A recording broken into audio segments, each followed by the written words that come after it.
Hello and welcome. I am doctor Ravindra Kumar and आज हम discuss करेंगे हील पेन या प्लांटर फैसियाइटिस के बारे में।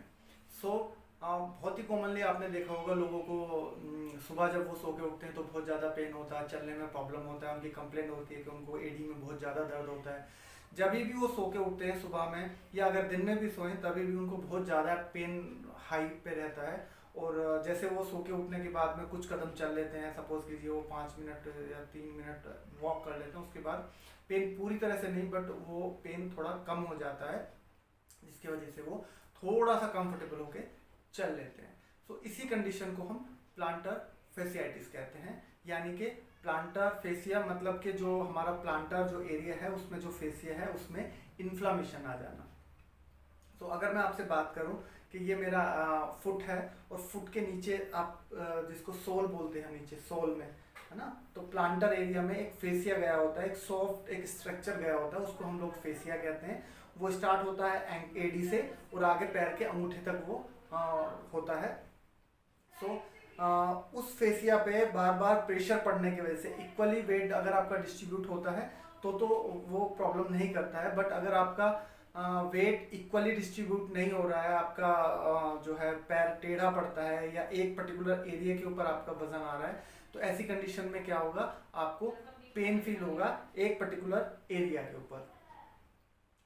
इस पर्टिकुलर एरिया में धीरे धीरे इन्फ्लामेशन बन जाएगा और ये आपका पेनफुल कंडीशन बन जाएगी और इसी को हम प्लांटर फेसियाइटिस या हील पेन कहते हैं। अब जब हम इसमें आगे बात करते हैं तो हम देखते हैं कि इसके होने का रीज़न क्या क्या है। अगर हम रीज़न इसका देखें तो कई बार हम रॉन्ग शूज़ पहन लेते हैं। रॉन्ग शूज़ का मेरा मतलब है कि आपका जो शूज़ है वो प्रॉपर नहीं है, उसमें जो सोल है वो प्रॉपर नहीं है, आपका वेट इक्वली डिस्ट्रीब्यूट नहीं होता है। अनइवन सरफेस पे जब आप चलते हैं तो आपने पूरा वेट इधर या इधर जाता है, आपका शूज़ आपको उस तरह से सपोर्ट नहीं करता है जिस तरह से उसको एक्चुअल में आइडियली करना चाहिए। आपका रॉन्ग शूज़ की वजह से भी हील पेन का प्रॉब्लम बहुत कॉमनली लोगों में देखा गया है। अगर मैं सेकंड रीज़न की बात करूं तो that is the high heel. बहुत सारे फीमेल पेशेंट्स में आपको ये ज़्यादा देखने के लिए मिलता है, बिकॉज वो क्या करते हैं, हाई हील वाले शूज़ या स्लीपर वो लोग कैरी करते हैं, जिसकी वजह से उनको प्रॉब्लम होता है। क्योंकि जब आप हाई हील पहन के चलते हैं, जब आप हाई हील को वियर करते हैं, आपका एक पर्टिकुलर पॉइंट पे ही प्रेशर आता है। उस पर्टिकुलर पॉइंट के ऊपर प्रेशर आने से जब रिपीटेडली आप 6 घंटे 7 घंटे उस शूज़ या सैंडल को आप पहनते हैं, फुटवेयर को आप पहनते हैं, कंटिन्यूटी में आप उसको 1 महीने तक पहनते हैं या 2 महीने तक पहनते हैं, तो एक ही जगह पे कंटिन्यू प्रेशर आता रहेगा। और वो प्रेशर जो है, क्योंकि नीचे आपका सोल है और ऊपर आपका वेट सपोज कीजिए 50 है, 60 है, कई बार 100 है, ऊपर से वो वेट पड़ रहा है, तो उसमें एक इन्फ्लामेशन क्रिएट हो जाएगा जिसकी वजह से आपको पेन होना शुरू हो जाएगा।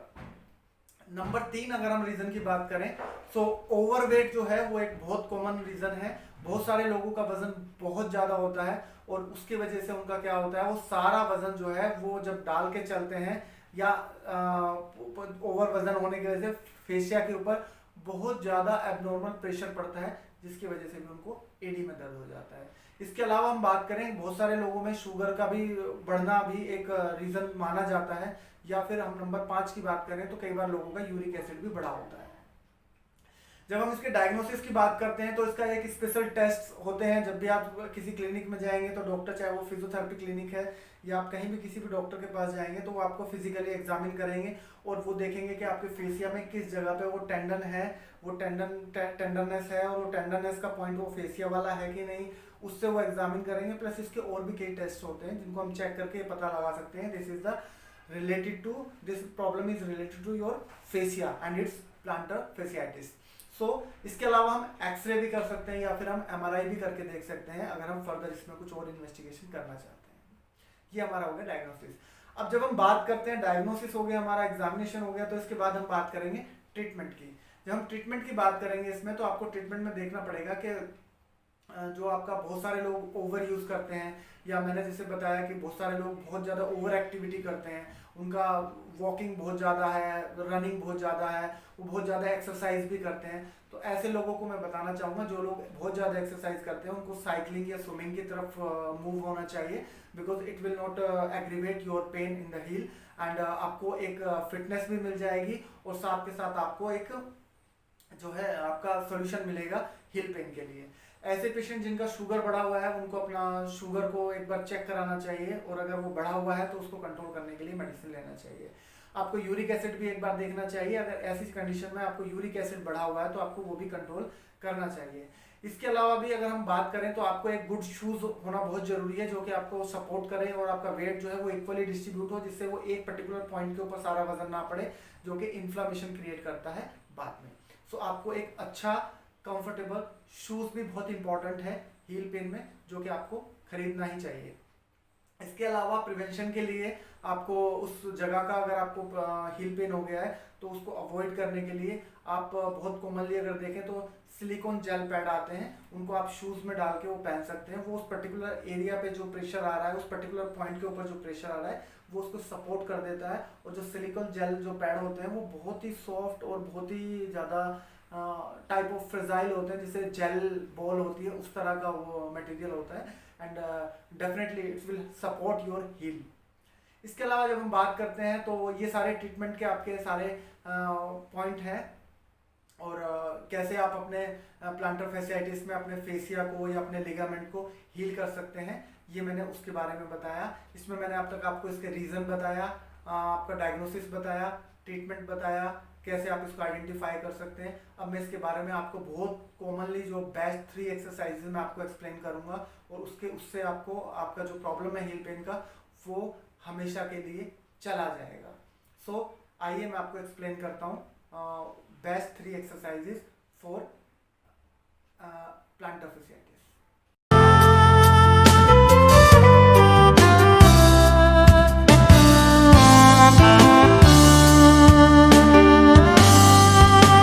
प्लांटर फैसियाइटिस है या हील पेन है, और उसके लिए मैं अपने फेसिया को रिलैक्स कर रहा हूँ। So this is my first exercise to relax heel fascia, और इसको हम रिपीट करेंगे at least 10 time thrice in a day, यानी कि 3 टाइम हम दिन में इसको अच्छे से करेंगे, ताकि हमारा जो प्लांटर फेसिया है वो अच्छे से रिलीज़ हो जाए और रिलैक्स हो जाए। सो ये मेरी एक्सरसाइज नंबर 1 है। अब हम बात करेंगे अगली एक्सरसाइज की। अगली एक्सरसाइज में हमें करना क्या है? अगली एक्सरसाइज में हम अपने फुट को ऐसे रखेंगे और पैर के अंगूठे और फिंगर से जो हमारी शीट है, जो हमारी एक्सरसाइज शीट है या बेड शीट है, उसको हमें पकड़ने की कोशिश करनी है। सो ये हम इसमें कर रहा हूँ, जैसे कि मैं I am just trying to hold this sheet from my foot, like toe से और फिंगर से। सो ये जो आपकी ये जो इंट्रिंसिक मसल्स होती हैं फुट की, उनको रिलैक्स करेगा और उनकी स्ट्रेंथनिंग करेगा, जिससे आपका हील का पेन ख़त्म होगा और आपका पेन जो है वो ठीक हो जाएगा। ठीक है, ये हमारी हो गई है नंबर 2 एक्सरसाइज। अब हम बात करेंगे नंबर 3 एक्सरसाइज की। नंबर 3 एक्सरसाइज में हमें क्या करना है? हम सिंपली अपने टो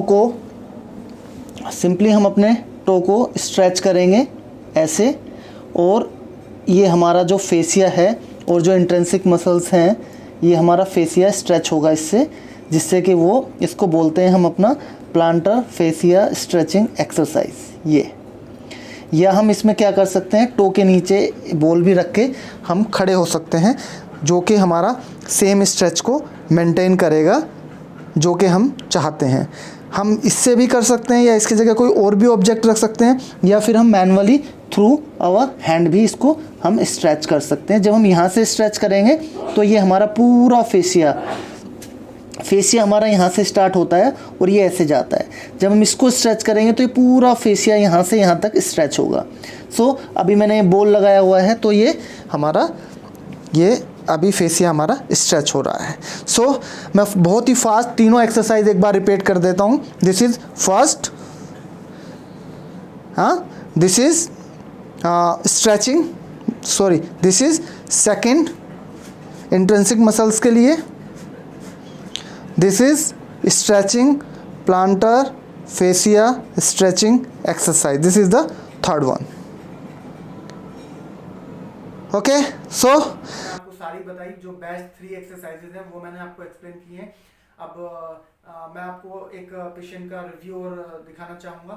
आप पेशेंट का ये रिव्यू देखें, और जो है इस रिव्यू में आपको ये हील पेन का कह लीजिए या प्लांटर फेसियाइटिस का पेशेंट है, और इनको हमने ट्रीटमेंट दिया है, and now she is feeling better and now she can move. Initially वो जब फर्स्ट डे क्लिनिक में आए थे तो बहुत ज़्यादा लंगड़ा के और लड़खड़ाहट के साथ चल रहे थे, but now she is very confident, she is pain free and she can move easily from one place to another place. So देखिए ये video. By profession, I am a teacher. I deal with small little kids, and I need to stand up for around 5 to 6 hours in a day. So it was okay earlier, but suddenly it started paining. कुछ 4-5 months back मुझे ऐसा लगना शुरू हुआ कि pen हो रहा है। ओके, तो 4-5 मंथ बैक आपको पेन लगा। So and how many sittings you complete here in ortho neuro physiotherapy clinic? 15 sittings total. Total 15 sittings. So how you feel like what's the result right now? How much pain you reduce or means it's increase? What's the exactly result in 15 Not seconds? at all increase बिल्कुल नहीं हुआ है. It has been decreased और I am relaxed. Relief मिल रहा है मुझे around 80%. I'm okay now. Okay. So what do you think, like now you can easily walk? Yes, definitely. But yes, sometimes I feel pain, so my doctor has suggested कि कुछ exercise हैं जो simple हैं जिनको मुझे बाद में थोड़ा टाइम कैरी करना पड़ेगा, and then I'll be perfectly okay. Okay. And right now you are in ortho neuro physiotherapy clinic. So Yes, what definitely. do you really recommend this clinic for others? For sure, definitely. I would say जिसको भी किसी भी तरीके का pen है, come here, be relaxed, एकदम सही होके यहाँ से जाइए। ठीक है, thank you very much Nidhi ji. Most welcome.